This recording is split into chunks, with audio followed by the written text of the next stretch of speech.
Bonsoir à toutes et tous. Merci pour votre présence en ce soir de mercredi 2 mars. Le sujet qui nous rassemble aujourd'hui, du coup, ça va être un petit retour d'expérience qui va être présenté par Corentin, ici présent, qui se présentera rapidement juste à la suite, qui va parler un petit peu donc d'un Rex autour de la self-service BI et du big data. Et du coup, voilà, ce petit sujet va vous permettre de mettre un petit peu les yeux sur quelques démonstrations justement de ce qu'il avait pu mettre en place de son côté. Donc pour ma part, Thomas Desgeorges, je suis Tech Lead Modern BI Analytics chez Kerus. Et du coup, je présente avec Marie. Marie, tu peux te présenter en Marie, quelques... Aubert, très rapidement. Moi, je suis, consultante BI et formatrice chez Next Decision et voilà, c'est toujours et co-organisatrice du club Power BI Lyon avec Thomas et c'est toujours un plaisir de vous retrouver. Voilà, donc on continue sur notre rythme d'une petite session tous les 2 mois à peu près.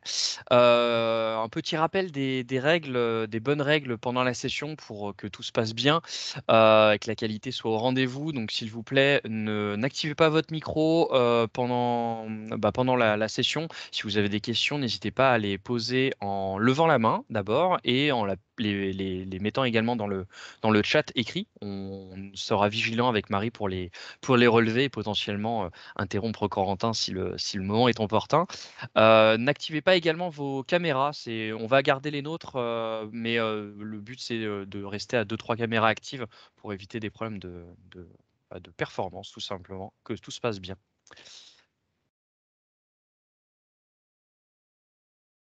Donc quelques petites news communautaires au cas où ce serait votre premier événement avec nous. Pour les plus assidus, écoutez, vaquez à vos occupations pendant 30 secondes. Ah, Marie nous fait une blague. Est-ce que tu as le support du coup, Corentin, comme ça ira plus vite, vu que Et tu l'avais sous la main? j'ai pas le support des news communautaires. Ah, c'est pas grave. Ah, c'est pas très grave. Alors du coup, pendant que Marie va nous rejoindre, c'est la première fois qu'elle nous fait cette petite blague. Non, mais du coup, si vous ne nous connaissez pas, le Club Power BI, c'est une association qui existe depuis maintenant 3-4 ans. Et même, non, on en est à... Non, je dis ça, mais on en est à la 6e saison, excusez-moi. 6e saison qui a démarré, donc, et qui a été créée par Jean-Pierre Riel. Et Tristan Malherbe. On a un site donc qui n'était plus disponible actuellement à votre écran, mais clubpowerbi.com. Voilà, alors, bon retour parmi nous, Marie. Donc clubpowerbi.com. Marie qui a voulu couper la caméra et qui est partie de la réunion en fait. Et en fait, ce site-là vous permettra, donc vous sert un petit peu de plateforme pour nos différentes ressources où il y a le lien de la page Meetup sur laquelle vous êtes a priori inscrit pour pouvoir nous rejoindre ce soir. Et également la chaîne YouTube qui vous permet de voir tous les replays des dernières, de tous les meet-up et événements qu'on a pu faire. Comme vous le voyez ce soir, la vidéo est enregistrée et pour pouvoir être consultée par d'autres personnes qui n'auront pas pu se joindre à nous. Un forum est également à votre disposition, un forum assez actif qui vous permet, si vous avez la moindre question sur l'outil, sur du DAX, sur toutes les composantes de l'outil, n'hésitez pas à les poser. Ce forum est très actif, on a beaucoup de personnes qui répondent aux questions, que ce soit vous, moi, d'autres, nos autres camarades de la communauté et également d'autres aficionados du club Power BI. Voilà, si vous avez le moindre blocage, n'hésitez pas à passer par ce vecteur qui est en français. Voilà, on est très gaulois sur le sujet, où on refuse complètement de répondre aux questions qui sont posées en anglais. Et on se tient à garder un espace francophone, puisqu'il n'y en a pas beaucoup. Donc n'hésitez pas et posez vos cas d'usage et vos questions. Et un Twitter, évidemment, pour les quelques dernières news. L'équipe, je ne vais pas revenir sur toutes les personnes, mais voilà, on a maintenant 7, 8, oh là là, on est trop nombreux, 8 groupes répartis dans toute la France et même en Belgique avec nos amis Arnaud et Isabelle. Et du coup, voilà, si vous avez, comme tous les événements sont en ligne depuis un petit moment, malheureusement, comme vous le savez tous, c'est vrai qu'on essaye de pas trop polluer et de se répartir aussi les créneaux. Mais mais sinon, on avait l'habitude de les faire en présentiel. Là, évidemment, vous allez avoir quasiment 2-3 fois par mois des sessions et des présentations qui seront disponibles par les différents groupes que vous voyez à l'écran. N'hésitez pas, si vous avez un sujet qui vous intéresse, à rester connecté et voir les dernières news. Et pour finir, les quelques prochaines dates de Meetup qui nous attendent, comme je vous le disais, on en a un dans une dizaine de jours avec Bordeaux qui nous présentera un petit dossier, un petit Rex sur la partie Power BI connecté à Sage. Donc voilà, un ERP qui est plutôt répandu, donc peut-être que ça vous fera écho, que ça fera écho par rapport à vos usages. Le 24, donc 10 jours plus tard, on a de l'élaboration budgétaire grâce à Power BI et Excel. Alors le duo a été traité maintes et maintes fois. Là, c'est vraiment un focus sur la partie budgétaire. Donc n'hésitez pas si ça fait également sens par rapport à vos habitudes, ce qui peut être le cas de pas mal d'utilisateurs de Power BI, à consulter cela. Et alors l'émission avec beaucoup de nouveautés, je ne sais pas qui présentera, mais je suivrai celle-là avec passion puisqu'il y a eu beaucoup de choses qui sont sorties surtout sur la mise à jour de février. Donc notre nouveau format, présentation des nouveautés dans une émission spéciale qui a lieu à peu près tous les mois à chaque fois qu'il y a une mise à jour.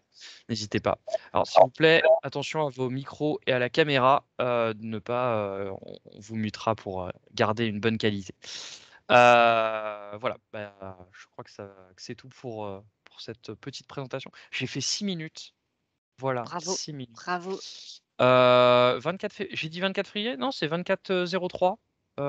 Et c'est pas le prochain, c'est le 14 le prochain. Tu peux revenir au slide d'avant juste pour Attends, vérifier j'ai si peut-être petite fait une bêtise. bêtise.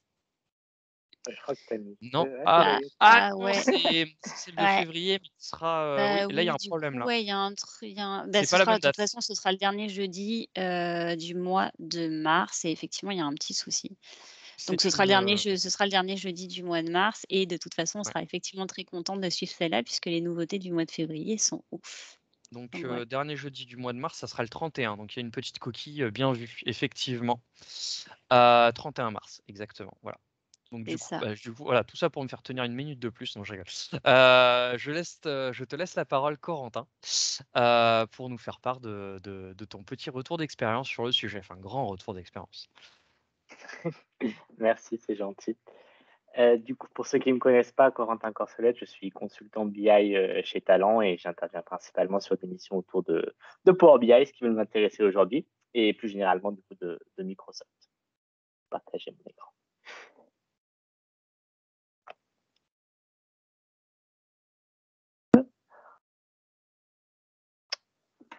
Donc aujourd'hui, je voulais vous faire partager un petit retour d'expérience dans un contexte Big Data, tout en ayant implémenté une Self BI.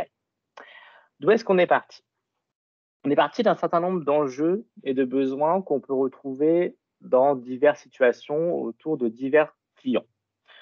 Tout d'abord, de plus en plus, on retrouve un besoin de démocratisation d'accès à la donnée, c'est-à-dire rendre accessible la donnée. On regarde un peu les études aujourd'hui, on voit que 70-80% des données dans une entreprise ne sont pas utilisées. C'est les chiffres qu'on retrouve assez régulièrement. L'idée, c'est donc comment est-ce qu'on peut accéder à cette donnée, comment on peut donner la donnée aux utilisateurs. Tout ceci dans une approche self-BI, puisque le but est également de donner du pouvoir aux utilisateurs pour qu'ils puissent construire leurs propres rapports, leurs propres KPI, leurs propres analyses, en s'affranchissant des contraintes de l'IT.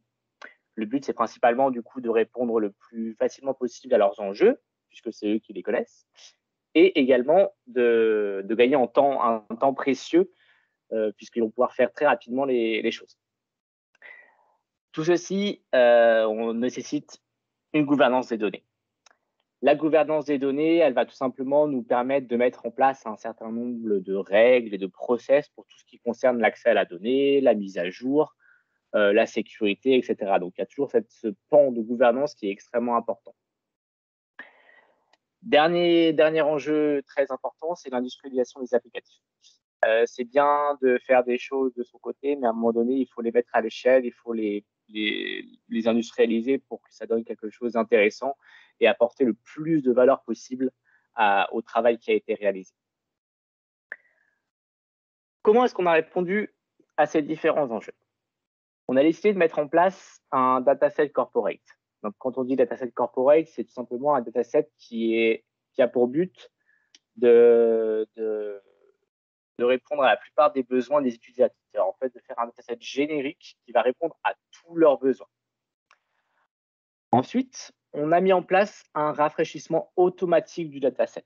Puisqu'on avait une première contrainte qui remontait régulièrement des utilisateurs, c'est qu'ils voulaient absolument avoir la donnée la plus récente possible, la plus à jour possible. Donc, quand la donnée était ingérée, on voulait immédiatement pouvoir la retrouver dans nos rapports Power BI. Pour vous présenter brièvement l'architecture, nous, on avait des fichiers présents dans un data lake sur Azure. On traitait ces fichiers via ADF, Azure Data Factory sur Azure, et on alimentait une base de données. Le but, c'était qu'une fois que cette base de données était alimentée en ayant suivi les différentes transformations d'un ETL classique, on voulait automatiquement que notre rapport Power BI soit mis à jour. Ça, du coup, on a pu le faire justement dans ADF. On a la possibilité, une fois que les traitements ont été totalement validés et ont été réalisés avec succès, d'enclencher automatiquement le refresh du dataset Power BI. Donc ça, c'est la première chose qu'on a apportée. Deuxièmement, qui dit forte volumétrie de données, puisque je vous ai parlé d'un contexte Big Data, nous a incité grandement à mettre en place une actualisation incrémentale.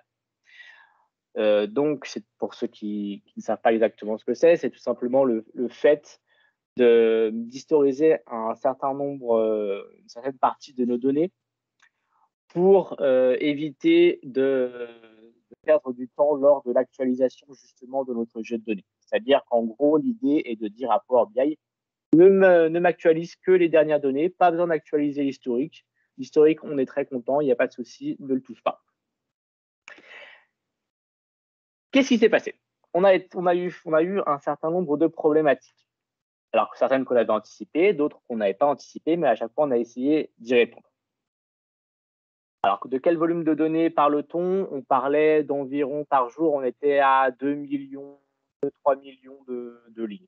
Donc, et on avait un historique qui actuellement couvre sur 7 ans, il me semble. Donc, ça peut vous imaginer la quantité. On fait face du coup à deux premières problématiques. C'est des temps de rafraîchissement lors de l'initialisation du dataset. Et la deuxième partie de la phrase est très importante. In fine, lorsque vous mettez en place un rafraîchissement incrémental, ou incrémentiel, je ne sais jamais comment on dit pour tout vous dire, le premier rafraîchissement que vous devez effectuer, il va concerner l'intégralité de vos données, y compris les données que vous voulez historiser. Étant donné que nous avions un très très fort historique, on a été très très rapidement confronté à des problèmes de temps d'actualisation très très très longs, voire à des problèmes de timeout. Et le deuxième problème auquel on a été confronté, c'est un enjeu de reprise de données. C'est-à-dire que de temps en temps, on avait des données qui étaient historisées, qui avaient besoin d'être mises à jour. Et là, effectivement, on avait encore le problème, c'est qu'en ayant mis en place notre refresh incrémental, les données récentes uniquement soient actualisées et pas les données historisées. Donc, ça ne nous permettait pas de faire de la reprise de données de manière efficace. Comment est-ce qu'on a comblé ces deux besoins en une fois? On a utilisé du coup les outils externes. On a utilisé un premier outil externe qui s'appelle SSMS, qui n'est pas utilisé que dans le cadre de Power BI, bien sûr. Et un deuxième outil qui s'appelle Tabular Editor. Là, je vais vous montrer un petit peu comment est-ce qu'on a fait pour d'une part, réaliser l'initialisation du jeu de données, donc faire le premier refresh de notre jeu de données, et d'autre part, pour répondre à l'enjeu de reprise de données. Donc, comment est-ce qu'on peut rafraîchir telle ou telle partition de notre jeu de données, y compris les partitions qui ont été historisées. Je vais vous ouvrir la SSMS. Hop. Hop. Alors, qu'est-ce que j'ai fait? Dans SSMS, vous avez la possibilité de vous connecter directement à un jeu de données publié dans le service Power BI. Quelques contraintes. Vous devez avoir votre jeu de données publié dans un espace de travail avec une capacité premium. Pourquoi avec une capacité premium? Puisque le moyen de connexion via SSMS à ce jeu de données, c'est l'utilisation du point de terminaison XMLA, qui nécessite forcément du premium par utilisateur ou premium par capacité. Donc, ce que j'ai fait, c'est que je me suis tout simplement connecté à ce jeu de données. Ici, vous retrouvez le point de connexion, juste ici. Et je retrouve l'intégralité des jeux de données qui sont dans cet espace de travail. Donc là, moi, j'en ai qu'un qui s'appelle Contoso. Je ne vous ai pas précisé, mais c'est un jeu de données de test, ce ne sont pas les véritables données. Je retrouve donc mon modèle de données avec mes différentes tables. Donc, c'est un modèle qui est très utilisé pour les différentes présentations. On retrouve notamment notre table de faits. Dans la table de faits, où est-ce que je peux accéder? Je peux accéder aux différentes partitions de notre jeu de données, ce qui n'est pas possible dans le service Power BI. C'est là où l'outil devient extrêmement intéressant, puisqu'on va pouvoir accéder aux différentes partitions, y compris les partitions historiques. Donc, je peux cliquer sur partition. Je vais pouvoir avoir accès aux différentes partitions de mon jeu de données. Là, ce que vous pouvez voir dans un premier temps, c'est que j'ai qu'une seule partition. C'est-à-dire que le refresh incrémental, bien que je l'ai déjà implémenté, je peux vous montrer sur mon Power BI. Hop.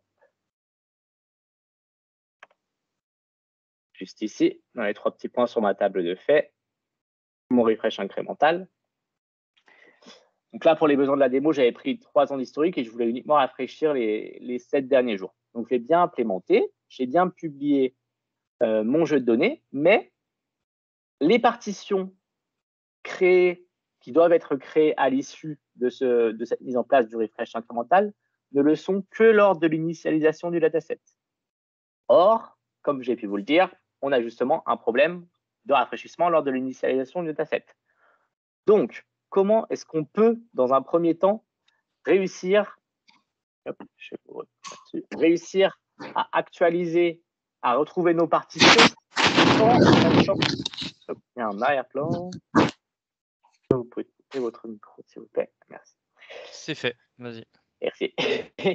Donc, du coup, on n'a pas encore accès à nos différentes partitions de notre jeu de données.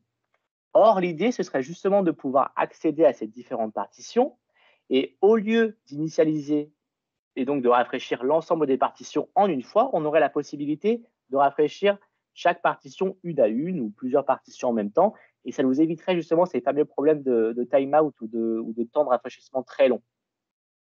Mais bon, pour l'instant, on ne les a pas. Mais c'est là où on va intervenir notre deuxième petit outil, Tabular Editor.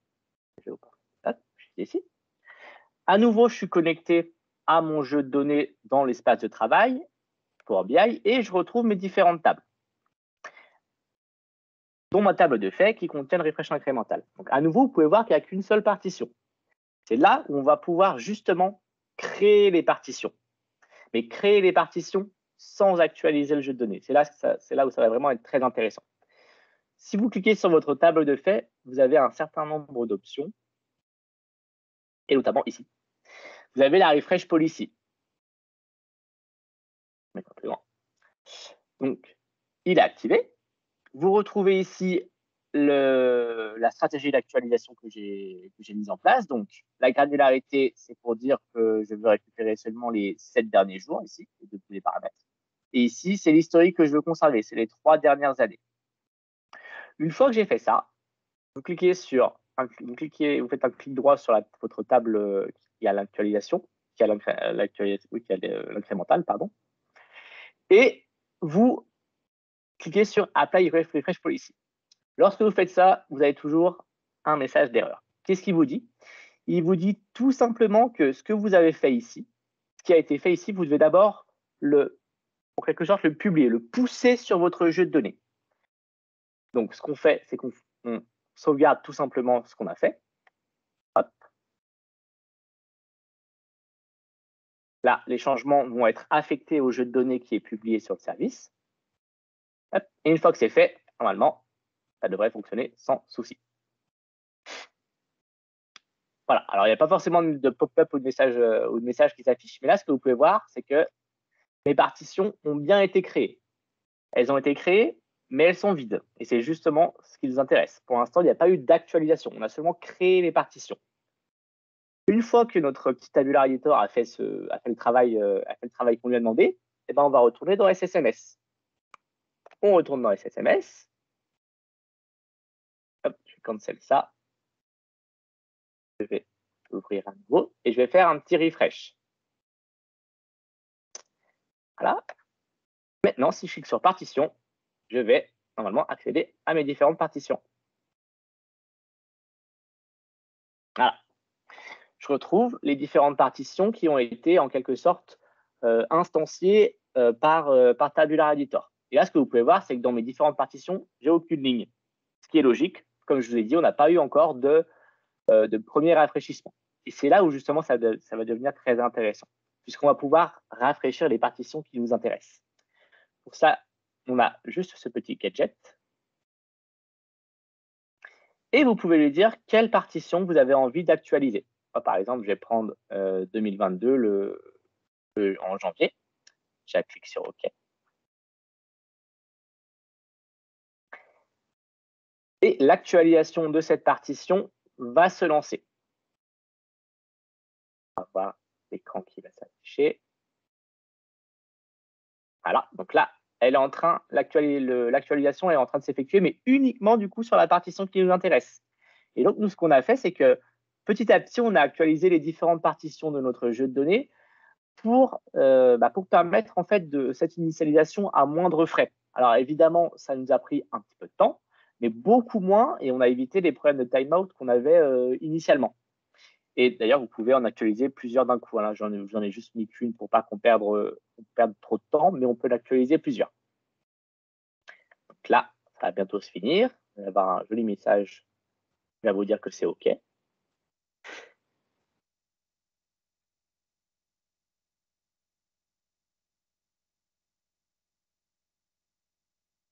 Le suspense est en live.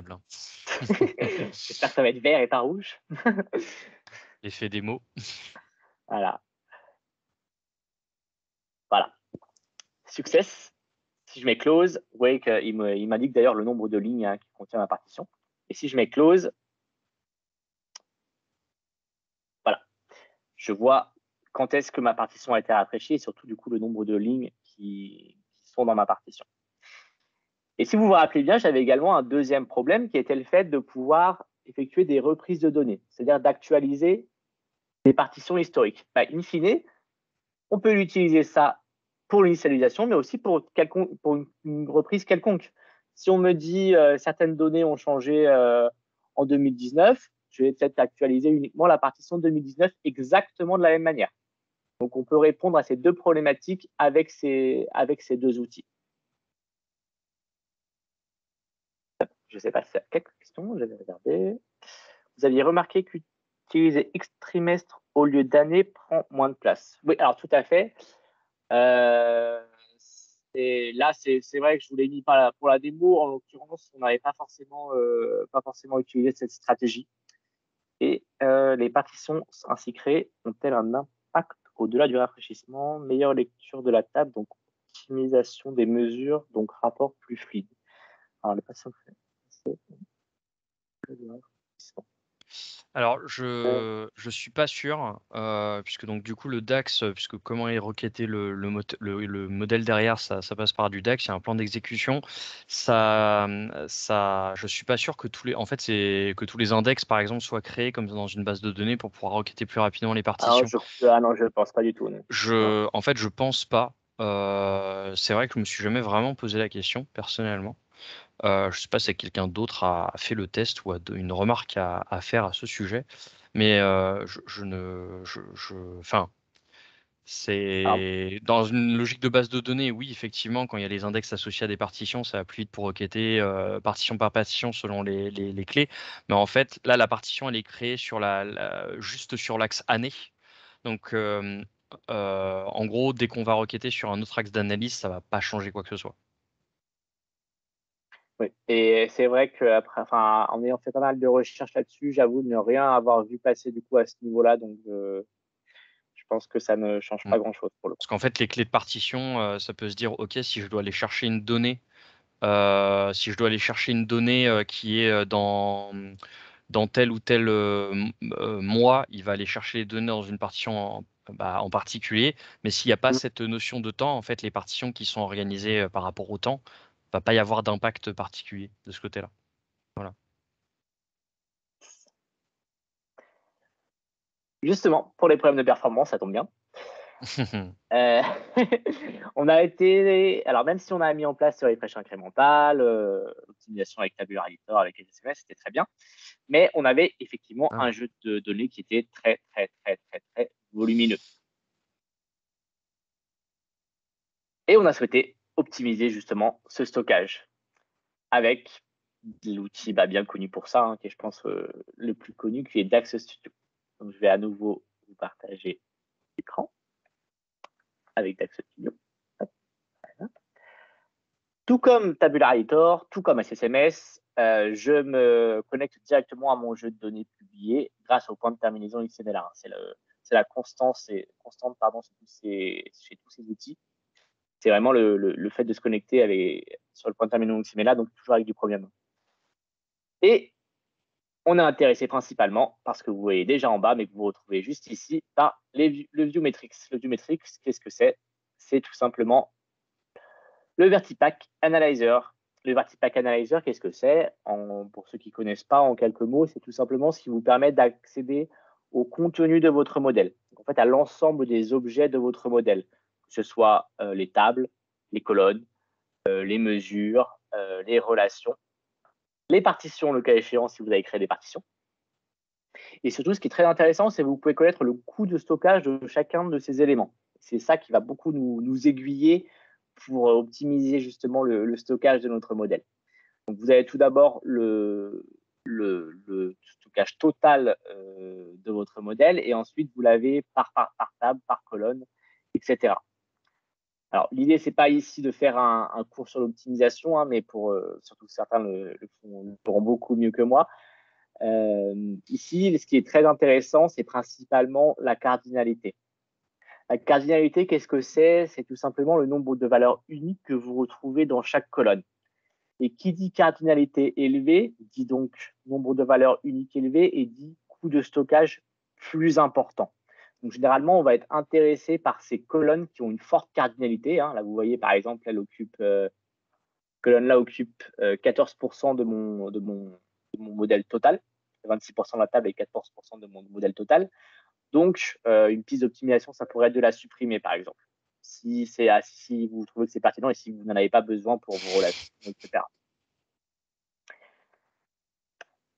Je vois qu'il y a un magnifique tableau. Donc, voilà. Donc, ça, c'est une stratégie d'optimisation pour le stockage, mais également, vous avez toute une partie qui va concerner l'optimisation de vos mesures d'axe. Elles sont un petit peu lentes. Je ne vais pas vous le présenter aujourd'hui, c'est plus au cas par cas. Mais lorsqu'on a des problèmes de lenteur sur nos mesures, par exemple, c'est assez intéressant de passer par cet outil puisque vous pouvez connaître, notamment grâce à ces petites options, vous pouvez connaître le temps d'exécution d'une mesure et essayer de l'optimiser au maximum. Autre problématique, c'est que très régulièrement, on avait des demandes d'évolution des utilisateurs. C'est-à-dire qu'on leur a mis à disposition un dataset corporate avec un certain nombre de cas d'usage qui ont été traités. On a essayé de faire vraiment le plus large possible, mais évidemment, et d'ailleurs c'est un petit peu le but, c'est que des demandes d'évolution des utilisateurs sont rapidement apparues. Concrètement, l'idée de la self-BI, c'est certes de donner le pouvoir aux utilisateurs, mais c'est également d'être un petit peu un backup, ou en tout cas de pouvoir préparer le travail pour que justement cette complexité soit cachée. Donc, typiquement, par exemple, vous pouvez très bien avoir une demande d'utilisateur qui va vous dire moi, j'aimerais tel ou tel indicateur, mais je ne suis pas du tout technique et je ne sais pas vraiment comment le créer. Voilà. Je ne sais pas vraiment comment je vais pouvoir mettre ça en place. Donc, cette demande remonte auprès de vos équipes et vous allez peut-être vous dire je dois créer une mesure pour ça. Et ensuite, du coup, je vais à nouveau mettre à disposition cette mesure dans mon dataset. Le problème, c'est pas le problème, mais c'est que si vous faites ça, vous allez donc ouvrir votre rapport Power BI en local, par exemple, où vous allez en tout cas chercher à savoir comment le faire. Et vous allez vous dire, mais le problème, c'est que si je crée un élément supplémentaire dans mon modèle de données, je vais devoir republier mon modèle de données. Et si je republie mon modèle de données, je vais avoir les premiers problèmes qu'on a eus. Un temps de rafraîchissement assez long lors de l'initialisation du dataset, puisque à chaque fois que vous allez en fait republier votre jeu de données, vos partitions vont être effacées. Donc nous, on n'a pas du tout envie d'avoir ça, puisque ça nous obligerait à refaire toutes les manips qu'on a faites juste avant et très régulièrement. C'est là où intervient un autre outil externe qui est du coup ALM Toolkit. Comment est-ce que ça fonctionne ALM Toolkit grosso modo? Hop, je vais vous partager ici. ALM Toolkit, il vous permet de vous connecter à nouveau à votre jeu de données qui est publié, mais également à un autre jeu de données, soit local, soit qui est également d'ailleurs publié. Donc ici, par exemple, j'ai mon modèle de données en local, qui est juste ici, que je vous ai montré tout à l'heure. Hop. Et j'ai, pardon, je vous cache ça, et j'ai mon dataset publié sur le service. Qu'est-ce qu'il nous permet de faire? Il nous permet de comparer en fait ce qui est de différent entre les deux. Donc, de base, on n'aura rien de différent. Vous pouvez voir si je clique sur comparer, hop, il va me comparer et il va me trouver qu'il n'y a aucune différence. Là, vous voyez, il n'y a aucune action à réaliser. C'est-à-dire que c'est exactement la même chose là et là. Maintenant, faisons une première modification de notre jeu de données, et essayons là de la pousser grâce à cet outil. Donc, sans republier le jeu de données, uniquement en poussant ce qu'on va créer. Qu'est-ce qu'on fait? Par exemple, je vais supprimer une mesure, comme ça, je n'aurai pas besoin d'en créer une. Hop, donc j'ai différentes mesures que j'avais créées à gauche, à droite. Je vais la supprimer. Hop. Voilà. Je refais ma comparaison. En toute théorie, ça devrait me mettre qu'il y a un truc en moins. Voilà. Juste ici, il a détecté une mesure qui est présente dans mon jeu de données publié, mais pas sur ce que j'ai juste derrière, ce qui est exactement ce que j'ai réalisé. C'est là où on va pouvoir du coup lui dire de l'appliquer dans notre jeu de données publié sur le service. Donc, comment est-ce qu'on fait ça? On peut déjà valider la sélection. Il me redit bien exactement la même chose. Et une fois que j'ai fait ça, je peux update. Update, en fait, c'est ce qui va vous permettre du coup de pousser la modification. Donc, je update, il me dit est-ce que vous êtes sûr? Je suis sûr. Et là, il va déployer les différentes modifications. Donc, à chaque fois, il fait quand même il regarde à chaque fois sur chaque table, mais là, en l'occurrence, on a uniquement cette table-là qui subit une modification. Quelque chose que je n'ai pas précisé et qui est aussi vrai pour les autres outils externes et pour les autres outils externes que j'ai utilisés, c'est qu'en plus d'avoir l'activation du point de terminaison XML, vous devez également avoir le droit d'écriture dessus. Puisque ce qu'on fait, c'est qu'à chaque fois, on écrit sur notre jeu de données. Par défaut, c'est un paramètre en fait à activer dans le portail d'administration. Et par défaut, il est souvent en lecture seule. Donc, il faut demander à votre administrateur Power BI tout simplement de le mettre en écriture pour pouvoir justement effectuer les différentes modifications que vous avez à faire. Sinon, à chaque fois, vous allez avoir des erreurs en fait. Vous auriez eu des erreurs quand j'avais refresh la partition, vous auriez eu une erreur. Là, vous auriez également eu une erreur. Sur Tabular Editor, vous auriez également eu une erreur. Donc, très important d'activer cette chose. Donc là, voilà, ce qu'il me dit, c'est que c'est OK. Donc, je peux close. Et il me demande si je veux à nouveau refresh la comparaison. Bah, je dis bah oui. Hein. Et j'y vais. Et donc là, j'ai évidemment plus de différence entre ce que j'ai en local et ce que j'ai sur mon jeu de données. Est-ce qu'on a quelques questions? Tous ces outils sont gratuits. Yes. Heureusement.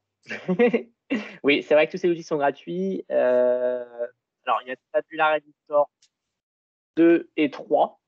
Tabular Editor 3, il me semble, est payant il me semble que c'est 10 € par mois, mais en l'occurrence, Tabular Editor 2 suffit à faire ce qu'on avait à faire, donc il n'y a pas eu nécessité à passer dessus. Et dernière chose pour ILM Toolkit. C'est l'avantage également, c'est de pouvoir mettre en place une parallélisation des tâches. C'est quelque chose d'assez compliqué de mettre en place une parallélisation des tâches dans Power BI, c'est-à-dire de travailler à plusieurs sur un même rapport ou sur un même modèle de données. Là, on peut imaginer le cas suivant. Vous pouvez par exemple être à 2 personnes sur votre modèle de données. Vous récupérez chacun le modèle de données et le premier développeur va effectuer un certain nombre de modifications. Grâce à ILM Toolkit, il peut pousser ces modifications sur le jeu de données.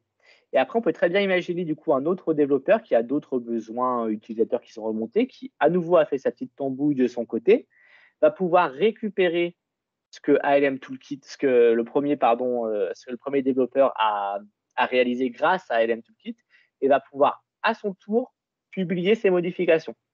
Ça, c'est un aspect que je trouve également assez intéressant et qui est très difficile dans Power BI. Donc, cet outil peut également vous permettre, pour le coup, d'y arriver. Je vais passer à quelques petites questions. Pas mal.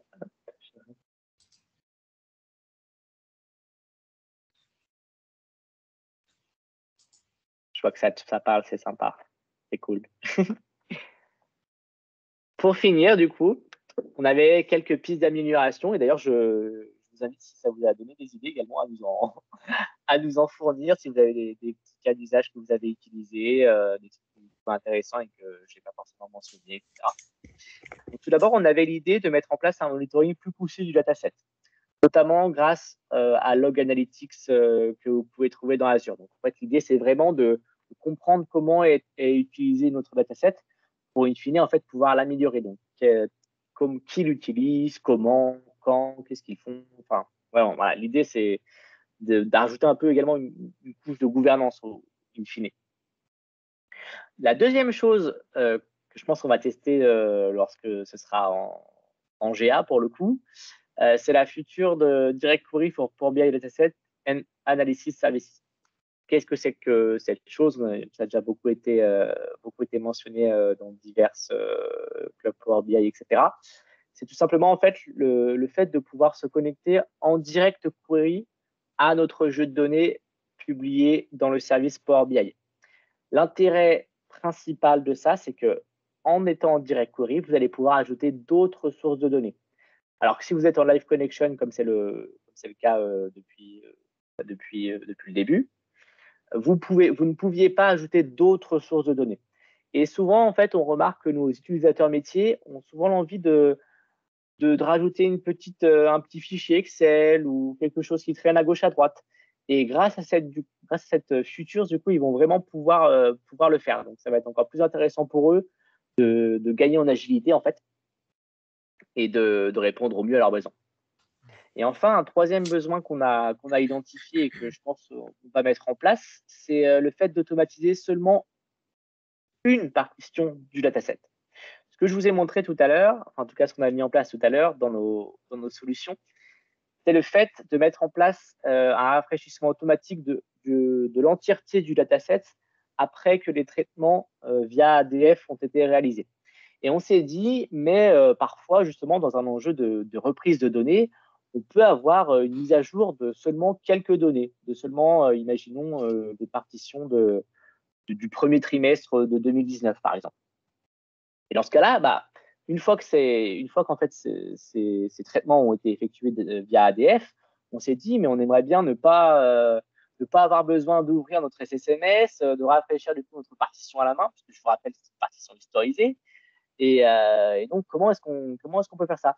Et donc, du coup, on s'est dit que ça serait pas mal d'en fonction de ce qui est en fait, de ce qui entre dans l'ADF, donc voilà, de la partie input, on récupère les données, par exemple, axées sur les dates. Si on voit que c'est uniquement du 2019, on dise à Power BI d'actualiser uniquement la partition de 2019. Donc ça, c'est possible on a pu voir que c'est à peu près possible via ADF ou via un script PowerShell, par exemple. Ça, je pense que c'est quelque chose qui va nous permettre de gagner en temps, de gagner en efficacité, d'avoir des refreshs un petit peu plus en fonction de ce qu'on insère. Donc voilà, c'est des pistes qu'on va pouvoir explorer à l'avenir. Moi, j'attends surtout beaucoup la deuxième qui, je pense, va faire plaisir à pas mal d'utilisateurs, puisque c'est vrai que je ne l'ai pas précisé, mais notre dataset corporate, on l'a créé en fait avec les utilisateurs. Il y a eu beaucoup d'ateliers pour comprendre ce qu'ils avaient besoin, voilà. Et régulièrement, on a des utilisateurs qui nous remontent telle ou telle envie, et cette feature, pour le coup, pourrait vraiment permettre de répondre à ces différents points. Donc, ce serait top pour le coup.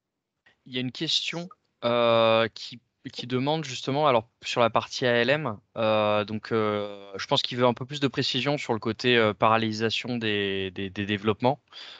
Et après, l'autre Yes, ça question, marche. c'est pour la partie paramétrage de visuel. Alors, sauf erreur, c'est vraiment sur la partie rapport là dont tu parles, Mathieu, ta remarque. Donc, toi, tu parlais plus de décrire comment ALM permet de modifier le modèle de données à plusieurs. Voilà, je ne sais pas si tu as des remarques à faire Oui, sur la conception de rapport. Voilà. Alors oui, déjà sur la conception de rapport, pour le coup, oui, tout à fait. C'est vrai que ALM Toolkit ne va pas vous permettre, par exemple, de pousser un visuel. Ça, c'est quelque chose qui n'est pas possible. Mais en revanche, j'ai envie de vous dire, Parce que du coup, pour préciser, en fait, Mathieu, le ALM Toolkit, c'est vraiment sur la partie script de Power BI et vraiment sur la partie modèle, couche sémantique, donc la partie, notamment la partie mesure, relation, table, etc. oui, Ça va voilà, vraiment là, identifier les éléments là-dessus. En gros, faut imaginer que ça vraiment permet de modifier la partie dataset de Power BI et pas la partie rapport sur un dataset de Power BI. Voilà. Et du coup, bonjour à tous. Est-ce Bonjour. qu'il existe quelque chose qui va dans le Non. sens Non. Pour l'instant, non. Non. Ça fait partie de Donc, en d'éléments fait, qui pour faire les pêchent sur filtres Power BI. bonne pratique, mais c'est peut-être une question justement sur l'adoption de la self-service, Corentin. Est-ce que il y a une bonne pratique à mettre en place quand on commence à utiliser ALM de manière industrielle comme ça, qui consisterait à dire bah, tous les fils qu'on va faire dans les visuels, par exemple, on va faire un filtre sur un visuel pour faire un focus sur une année ou un truc comme ça, on doit les intégrer au modèle, donc directement faire des mesures intégrées au modèle pour les stocker. Alors, Ça devient un peu en compliqué. fait, deux remarques. Déjà, la partie visuelle, elle peut totalement être faite dans Power BI Service. Donc, certes, ALM Toolkit ne peut pas te permettre de pousser les visuels, mais en soi, tu peux totalement les faire depuis la partie Power BI Service. Quand tu cliques sur modifier ici, tu retrouves tes différents champs et tu peux créer tes visuels. Donc déjà, ça peut permettre de faire le travail, j'ai envie de dire. Et surtout, en fait, deuxième remarque, c'est que nous, en fait, on a mis ça en place pour qu'ensuite les utilisateurs puissent se brancher à notre dataset. En fait, l'idée, c'est pas de faire notre jeu de données et de créer des visuels directement dans le rapport, mais c'est vraiment de les laisser faire, qui se connectent eux-mêmes à ce jeu de données et qui créent leur visuel. Et donc, in fine, eux, ils ne s'occupent pas de la partie rafraîchissement du dataset. Donc, on n'a pas vraiment ce souci. En fait, on ne s'occupe pas de leur fournir les différentes visuels, les différentes analyses. On les laisse faire. Eux, ils se connectent directement à ce jeu de données pour faire leurs analyses. Et nous, on gère la partie refresh et la partie alimentation du modèle avec des modifications. Et donc, on n'a pas cette partie en fait à gérer, cette partie visuelle ou filtre à gérer. Donc, on n'a pas eu ces problématiques. Je ne sais pas si c'est assez clair. Ouais, Alors, ça répond. Mais du coup, c'est aussi voilà, une question de gouvernance. Et du coup, est-ce que vous partez sur un principe où les utilisateurs n'utilisent pas du coup le desktop et n'utilisent que ce modèle-là et n'utilisent que le service Power BI? Et j'ai mis deux exemples, deux questions, dont une qui est les mesures wording. Tu sais, c'est les mesures où tu vas créer une mesure avec du texte pour faire un peu de l'analytique ou des trucs comme ça. Parce que quand tu es sur du AS, quand tu es plugué sur du AS, la fonctionnalité que tu as avec la textbox qui permet d'insérer des données, elle ne marche plus dans cette logique-là. Et du coup, je me suis fait piéger comme ça dans un projet. Et donc, j'étais obligé de repasser à ces bonnes vieilles mesures wording où on faisait le texte, égal, et on appelait la mesure. Et ça, par contre, ça implique de créer des mesures. Je pouvais le faire par-dessus le cube AS, mais ça, je devais passer pour desktop. Je ne pouvais pas le faire dans le service. alors, c'est également possible. C'est également possible, mais il fallait effectivement le faire par le desktop, comme tu le dis. En soi, ça n'implique pas comment dire, de modifier le modèle ou quoi que ce soit de ce côté-là. En fait, c'est une partie, on est en live connection sur le dataset, donc c'est le cas d'usage de Corentin. qui te permet d'être connecté à ton modèle de données que tu as mis à disposition de tes utilisateurs. Et les utilisateurs, alors ils doivent savoir faire un petit peu de DAX du coup sur cette partie-là, mais c'est sur la partie textuelle. Et en fait, ça va rajouter du code, mais que sur la partie du rapport, en surcouche de la partie modèle. Ouais. Mais on peut le faire effectivement. Sauf si tu mets en place, est-ce que si tu mets en place aussi là, tu vois, je pensais aussi à autre chose. Quand tu as du time intelligence en calculation group, donc dans ton modèle, quand tu veux l'utiliser, on est typiquement sur le cas où tu veux faire évoluer ton rapport, mais tu as une autre personne qui fait évoluer aussi le rapport dans son coin. Elle va du coup utiliser le calculation group pour afficher par exemple year over year ou pour afficher les n-1. Donc elle va prendre son calculation group, faire un filtre dans le volet de filtre, elle enregistre. On n'est pas obligé de le voir et du coup on n'a pas d'outil pour vérifier à part passer sur chacun des visuels pour s'assurer que le calculation group a été bien effectué ou pas. Bon, après il y a les bonnes pratiques qui disent qu'on met les titres, etc. Mais il y a quelques limitations en fait à LM qui sont un peu dommages là-dessus. Après, ce qu'on peut aussi envisager de faire, c'est de créer, c'est pas de créer les mesures et les calculation groups dans Power BI, mais c'est en fait tout faire via Tabular Editor pour le coup. Tu peux aussi créer toutes tes mesures ici en fait. Ça peut te permettre d'éviter. Alors ça, on va plus être sur l'aspect développeur Oui, mais du coup tu dois les recréer mais... une par une. Je vois ce que tu veux dire. Et c'est toi qui as la main sur le modèle. C'est pas l'utilisateur Oui. final. Il peut d'ailleurs pas ouvrir Oui, Tabular Editor. mais l'idée, c'est pas du tout de donner aux utilisateurs le modèle, en fait. Enfin, de donner la possibilité de modifier le modèle. On n'est pas du tout à ce niveau-là, en fait. Tu vois, s'ils J'aurais ont peut-être vraiment une des autre question besoins. sur, du coup, autre chose, et je t'embête, et c'est la dernière question que je pose pour l'instant. Autre question sur la documentation de tes mesures, parce que c'est quelque chose qui est assez confusant quand tu utilises un modèle AS que tu n'as pas créé. C'est que tu ne sais pas comment a été créée la mesure. Donc typiquement, par exemple, si tu as des codes dans ton DAX qui vont utiliser du as one value ou des trucs comme ça, tu t'aperçois qu'en fait ça affiche rien, tu comprends pas pourquoi. Est-ce que vous mettez à disposition quand même des utilisateurs en lecture seulement, mais le point BIM du modèle pour qu'ils puissent voir les mesures, ou vous les stockez quelque part pour faire une doc ou un truc comme ça? Alors nous, ce qu'on fait, c'est qu'on fait une doc sur Confluence pour ceux qui connaissent. On parle vraiment d'utilisateurs qui sont pas du tout. Si je leur parle de point BIM, ils vont s'évanouir. Donc, donc non, l'idée, c'est on a vraiment mis en place une doc sur Confluence avec en fait comment était, alors pas comment était calculé. Enfin, on leur a pas mis le code DAX de chaque mesure, mais on leur a expliqué ce que permettait de calculer chaque mesure. Ouais. Ok. Vraiment destination métier. Ah oui, et c'est vraiment enfin, faut vraiment imaginer limite des gens qui touchent pas à l'ordinateur. Donc, enfin, j'abuse un petit peu, mais mais voilà. Donc vraiment, c'est tout leur cacher cette complexité le maximum possible. Est-ce qu'il est préférable de séparer le dataset des dashboards avant d'utiliser ALM Toolkit? Bonne question. Marie a mis des grosses limites. Peut-être que tu peux préciser. Alors c'était les limites, c'est par rapport à mon message d'avant. Après, par Ah, pardon. rapport à Mais la ça partie rejoint, dashboard. ça rejoint. Enfin, Ouais. finalement, on en revient au même. Les limites qu'évoquait Thomas, c'est qu'une fois que tu as utilisé ALM Toolkit sur le dataset, que tu l'as modifié, tout ça, après, tu peux plus retélécharger le dataset depuis le service Power BI en tant qu'objet. Et du coup, pour répondre à la question, est-ce qu'il est préférable de séparer les datasets des dashboards avant d'utiliser ALM Toolkit? Bah, j'aurais tendance à dire que oui aussi. Oui. Voilà.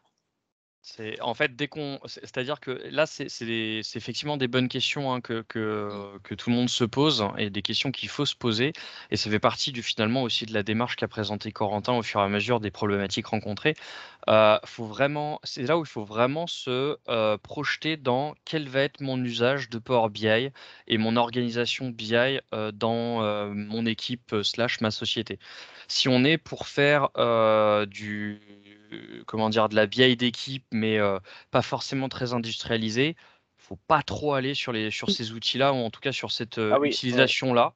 avec les LM Toolkit, ça va engendrer a priori en tout cas, plus de problématiques que de solutions. Parce que téléchargement, parce que a priori équipe BI plus proche, ça veut dire aussi peut-être un peu plus de métiers qui vont mettre les mains dedans. Donc c'est peut-être un petit peu plus compliqué sur des petites équipes.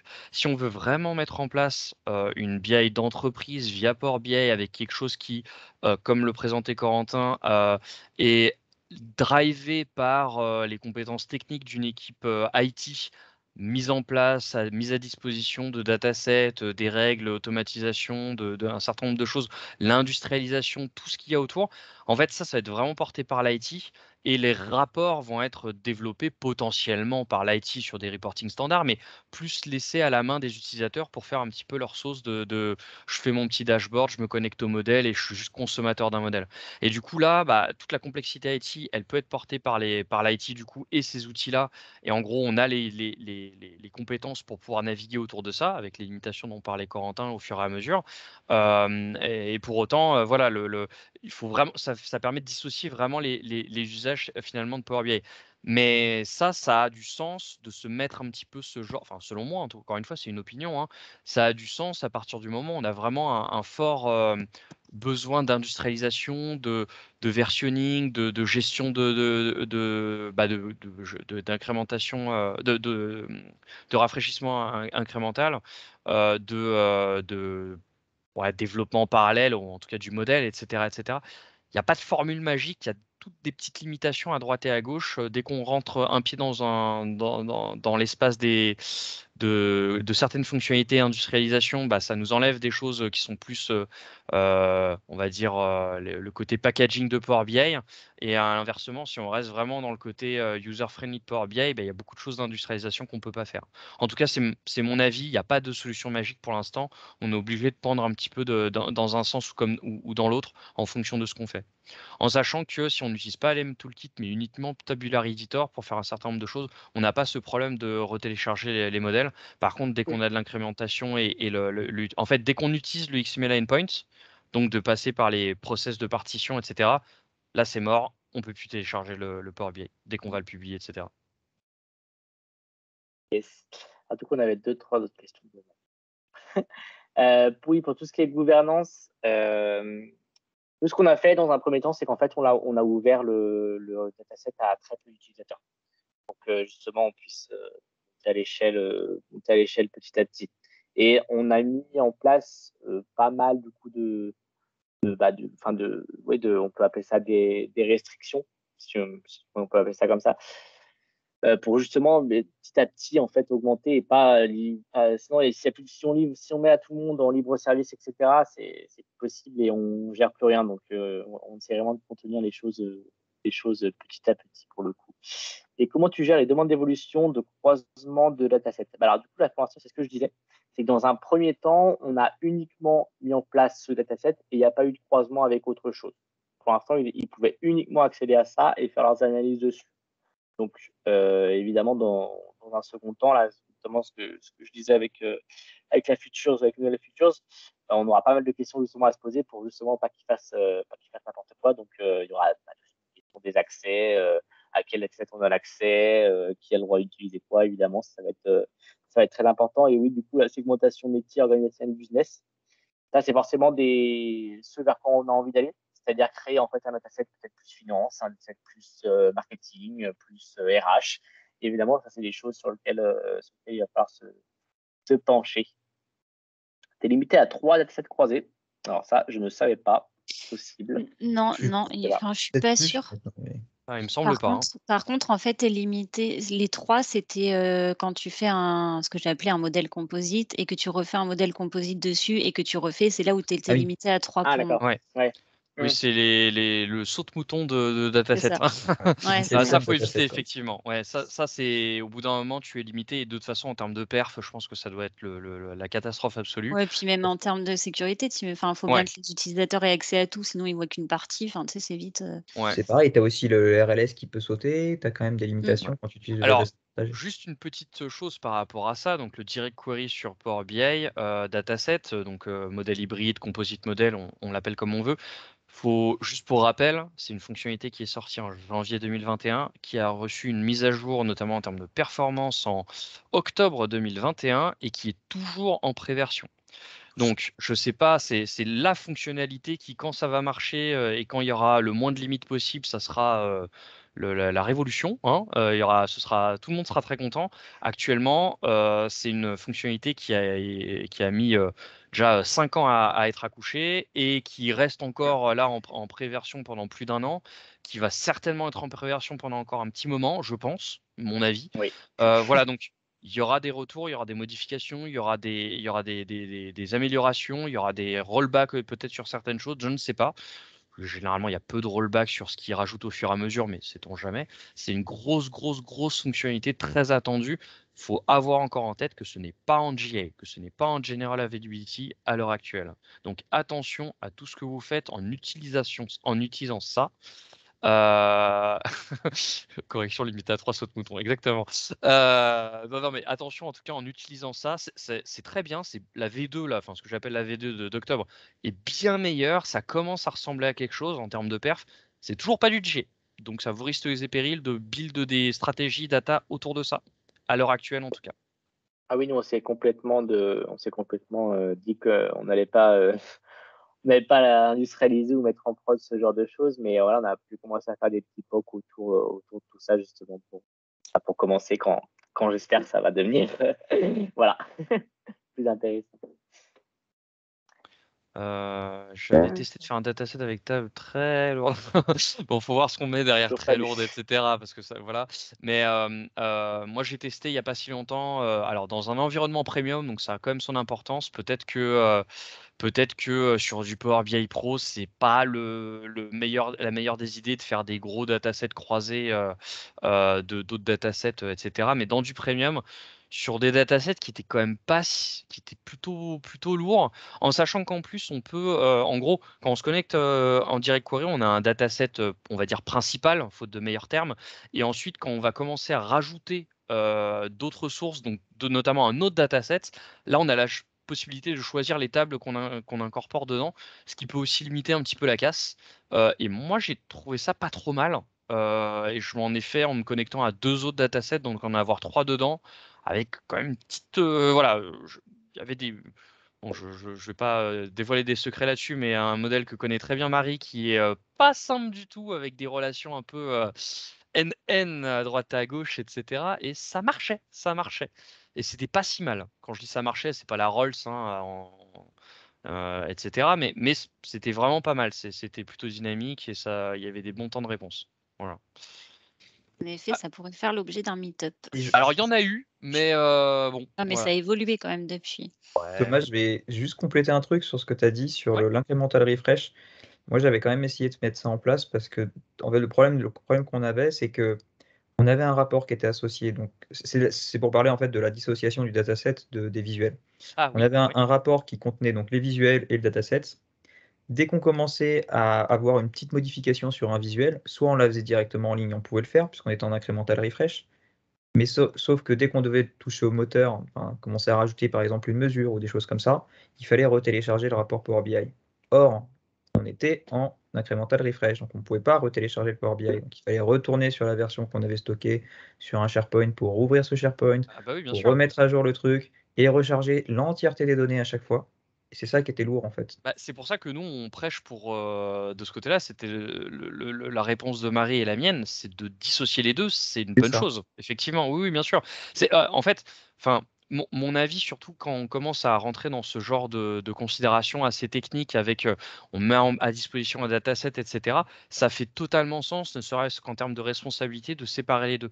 Et vu tout ce qu'on fait sur le dataset en termes techniques, ça devient extrêmement compliqué de se dire. Alors en plus, j'ai mes rapports dessus. Non, non, là, connexion live au dataset unique. Là, on parle pas effectivement de croiser les datasets hein, pour l'instant. Voilà.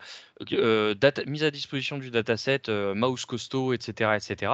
Et voilà, Jean-Pierre et oh voilà là, qui fait sa pub en plus. Sur son- Non, mais blague à part, qui dès qu'on va avoir beaucoup d'opérations à faire sur un dataset avec beaucoup d'opérations de maintenance, une charge IT plutôt, voilà, très technique avec des outils externes qui permettent de faire, les manipulations et cetera, ça fait énormément sens de dire: «Ma complexité niveau rapport, je la mets dans un autre fichier à part, connecté en direct». Alors, voilà, en direct pour l'instant, en live, on va pas dire direct. Mais effectivement là, il y a eu des premiers meet-up qui ont été faits, je crois d'ailleurs par Tristan, si je ne dis pas de bêtises, dès le début d'année dernière, sur la partie direct query et cetera. Là, il y a une V2, on n'a pas vraiment fait le point dessus. On en a parlé dans une émission d'ailleurs avec Marie, sur les nouveautés, celle de octobre. Et du coup, on attend peut-être une prochaine version pour refaire un nouveau meet-up dessus, avec peut-être un peu plus de retour d'expérience, avec tous les outils qu'il y a autour. Voilà, il y aura peut-être plus de matière à faire des choses là-dessus, effectivement. Effectivement. Et donc, vous avez, si vous avez d'autres petites questions, informations, Jean-Pierre et Tristan ont mis en commentaire dans les derniers messages quelques liens utiles de vidéos ou de blogs. Blog GP1net pour décrire un petit peu justement ces différents points. Donc, n'hésitez pas à trouver des sources d'inspiration ici. Alors, je vois l'heure, il est 19h35, donc je vais couper l'enregistrement pour rester dans l'heure. Et on est à pile poil à temps, mais c'est super intéressant. Donc, le question-réponse qui a permis de creuser des points. Donc, merci pour tes questions, notamment Mathieu, qui, je pense, d'autres personnes souhaitaient également les poser. Donc, j'arrête là maintenant l'enregistrement